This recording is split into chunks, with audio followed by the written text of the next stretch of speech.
अगर दुनिया की सबसे अच्छी नर्स का नाम पूछा जाए तो सायरा बानो का नाम लेने के अलावा तो हम पर कोई विकल्प होगा ही नहीं। अली पीटर साहब, जिन्होंने इस लेख को लिखा है, कहते हैं वो खूबसूरत अभिनेत्री सायरा बानो के कार के पीछे स्कूल के दौरान दौड़ते थे। सायरा बानो एक बहुत ही अच्छी, कड़ी मेहनत करने वाली, देखभाल करने वाली महिला हैं।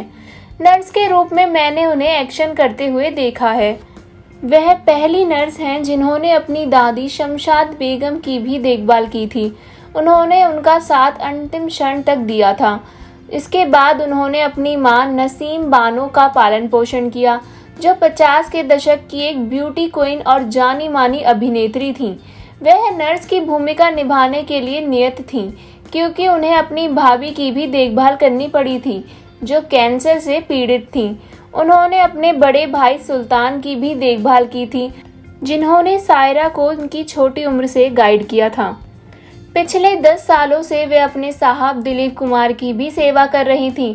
वह अपनी सारी रुचियों को अलग रखकर, अपनी सभी समस्याओं और सभी चीज़ों को भुलाकर उनकी सेवा में जुट गई थी। 40 वर्ष तक उन्होंने दिलीप कुमार की देखभाल की थी। अपने पति का ध्यान रखने के कारण उन्हें स्वास्थ्य समस्याओं के बारे में, उनसे जुड़ी सारी चीज़ों के बारे में अधिक जानकारी हो गई थी। दिलीप कुमार का इलाज करने वाले सभी डॉक्टरों और बांद्रा के लीलावती अस्पताल के वह लगातार संपर्क में रहती थी। सायरा बानो बताती हैं कि उन्हें अपने पति और उनके खराब स्वास्थ्य की देखभाल करनी होती थी। इसके अलावा उन्हें संपत्ति के सभी मुद्दों का भी ध्यान रखना होता था।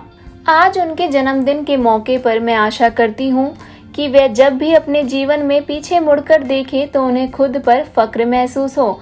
भौतिक सुंदरता समय के साथ बदल सकती है, लेकिन आत्मा की सुंदरता को कौन छीन सकता है।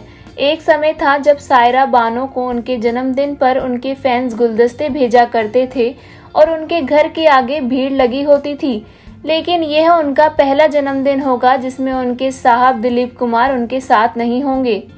हम मायापुरी ग्रुप की तरफ से सायरा बानो को उनके जन्मदिन पर अशेष शुभकामनाएं देते हैं। आप जो कहानी सुन रहे थे इसे लिखा है अली पीटर जी ने, और मैं हूँ छवि, जो आपसे फिर मिलने का प्रॉमिस करते हुए अब विदा लेती हूँ। तब तक के लिए अपना और अपनों का ध्यान रखिए। देखते रहिए, सुनते रहिए मायापुरी कट।